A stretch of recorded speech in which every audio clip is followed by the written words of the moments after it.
Hello, welcome to our first tabletop conversation brought to you by the Texas Interprevention Leadership Collaborative.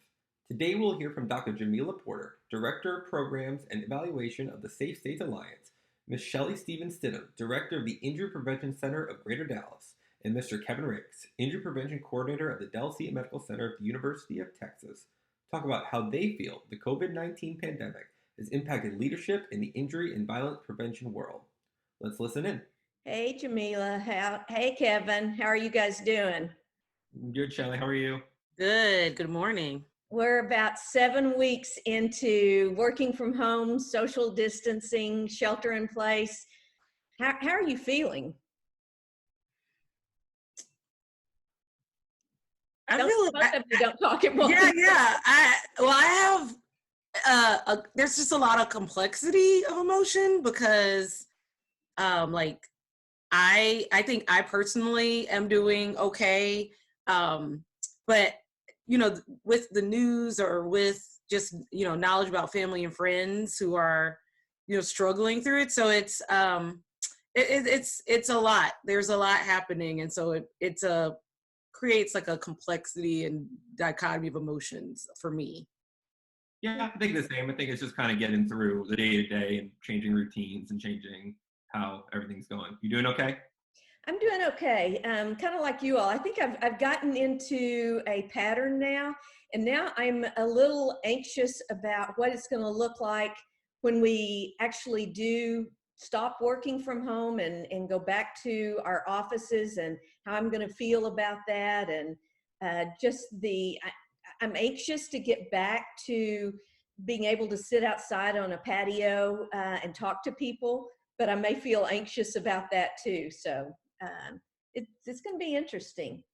I was going to say, I just think anxiety is the name of the game, because when you were talking about that, there's been all the conversations about how offices and schools might look different, but will they look different everywhere? And how will they look different? And how people like you've seen for a long time, but you haven't hugged anybody in 2 months, how will that feel? So there's just a lot of anxiety. Absolutely. So we all work in the injury and violence prevention field. Has this changed how you think about leadership regarding leadership in general, or leadership in the injury and violence prevention field? So I think for me, I would probably say for sure, in that I think people are being asked to lead in different ways right now. I think typically people who may have not taken on leadership roles in order to keep doing their job have had to find ways to become leading in different ways. However, leadership, I think, just in general, I think has kind of changed just injury and violence wise, because this isn't the forefront topic that jumped to people's minds when it comes to COVID-19 or anything like that, because it's about minimizing disease spread as opposed to minimizing injury. I just think that the people who want to lead in this field are having to come up with new ways to incorporate that into the conversation. Yeah, I think I'm very concerned about the fact that injury and violence prevention will get lost. And I think more than anything else, I've done some work around systems thinking. I think you probably have too, Jamila. And I think about, it's not just one thing. It's not just, COVID-19 is not just impacting health. It's not just impacting the economy. It's impacting a lot of things. And I'm concerned about the fact that injury and violence prevention may get lost in a lot of these discussions.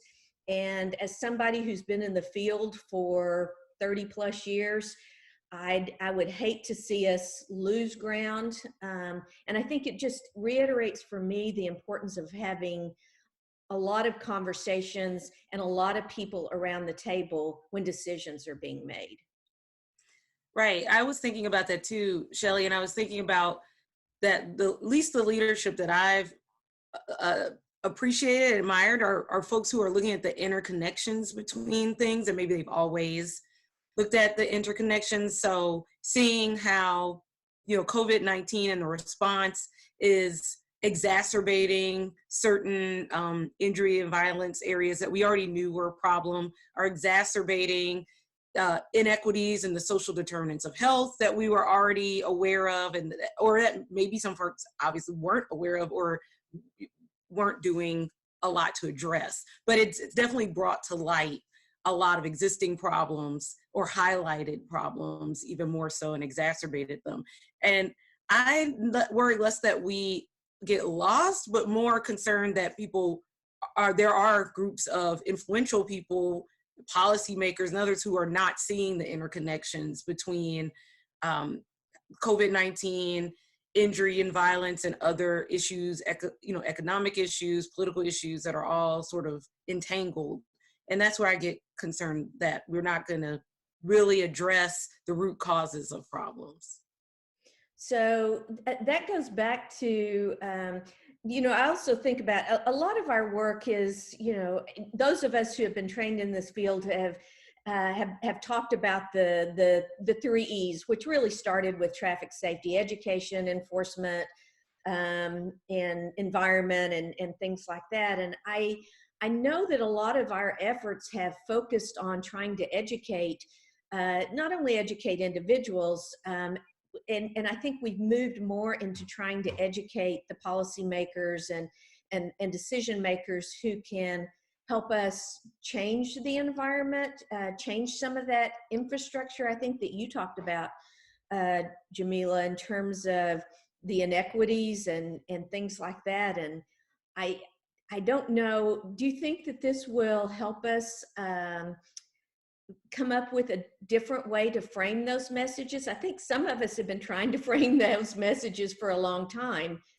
And I was going to say, I just think what you just said, and Jamila's point, we can use COVID-19, unfortunately, as a tool now to say, look, when things are at its absolute worst, here's some inequities that really kind of pushed forward. When we talk about the violence issues that are going on right now, and we talk about, people being in close proximity to one another, communities who have experienced these these hardships as far as excessive violence or interpersonal or domestic violence, they're coming to the forefront and they're catching mainstream media. And I think the people who will lead this field going forward after this is over will be the people who can talk in a way that is both relatable to the injury and violence professionals of the world and say, look, we already knew this was a problem. And say, look, when things got really bad, this problem became worse. And now you can see that it was a problem the whole time. It's just now at another level. So those are the people I think will need to lead once this kind of pandemic hopefully subsides, or if it doesn't really subside altogether, can push through and say, look, we're seeing this now. We can't just ignore it. And when things did get bad, this was a really big problem. And it wasn't even related to the actual virus. Yeah, I agree with that wholeheartedly, Kevin. And I would say it makes me think too about understanding, like if at one issue, like someone who doesn't have, or a family that's living without wages that are what we would call livable wages, it impacts so many different areas for that family. That family is more susceptible to different forms of violence. That family is more susceptible to different other injuries or other public health issues that might impact someone. So there are those what we've called, shared risk and protective factors that need to also frame those conversations. Yeah, I was just talking to somebody yesterday about how they were telling me that they've seen an increase in just burns because people are using not their heat bill or not their heating to, and this is up north, to not have to turn on the heat on because they can't afford to pay the heat bill. So they've been losing candles and stuff like that, but have been burning and then using the stove to turn stuff on like that. So we're seeing that type of impact now change the economics, now change the injury risks of people. And these people obviously were having a tough time paying their bills beforehand are now trying to come creative ways to do it. And then that's leading to an injury. So I think that's another great point where we're seeing these economic issues now we would push to even another level of as far as the injury world goes.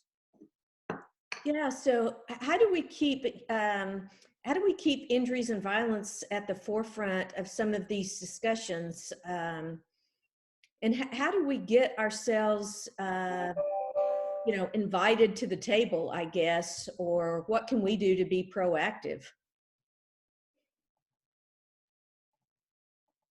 Well, I think that comes down to the leadership point that we've made, is that these people, the people who can, Jamila's point, is if you can see the connectivity, you have to bring it up. You have to be actively promoting the topic. You have to be actively narrating that, you know, this isn't just a coronavirus COVID-19 timeframe issue. It is a permanent thing that we've been dealing with in the field for decades and centuries.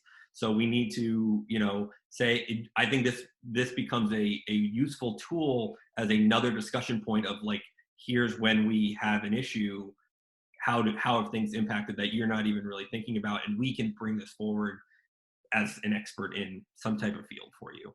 Mm-hmm. Cool. You know, I would love to see more, for lack of a better term, like coalitions or like people working across different areas who see how everything is interconnected. And even though there's hope that COVID-19 will highlight the need for better public health infrastructure, but you know, there's also the worry that throwing money at one topic doesn't address the larger issue. So I would love to see people who have expertise across different topic areas, including injury and violence, coming together to say, we have to address these larger underlying social and economic issues, and that will benefit a lot of different topic areas or provide a lot of different positive public health outcomes. Yeah, that sounds good. So I have to say that I'm glad to be in this field with you two. I think I have a lot of confidence in the next generation of injury and violence prevention professionals, which I think both of you are. So thanks for joining into this conversation. You guys stay safe and well, and we'll talk soon.